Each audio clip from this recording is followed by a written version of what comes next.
Most real estate advice ends at the closing table. RETNT starts there. One of the fastest ways to lose money in real estate is hiring the cheapest contractor just because they were the cheapest.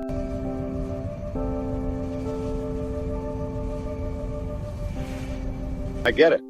When you're looking at a renovation budget, that low number feels good. It makes the deal look better. It makes the spreadsheet work. It makes you feel like you found savings. It makes the deal look better. It makes the spreadsheet work. It makes you feel like you found savings. But sometimes the cheapest bid is only cheap because something is missing.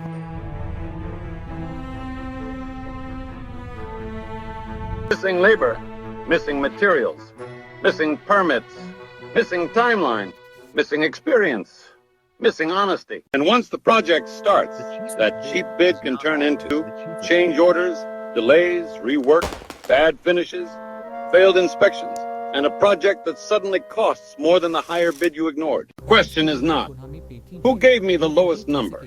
The question is, who actually understands the job? Real estate TNT rule. The cheapest contractor can become the most expensive problem.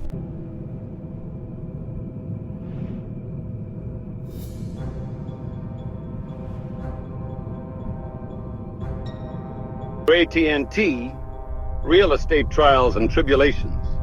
Free guide, 7 RETNT rules. Link in bio.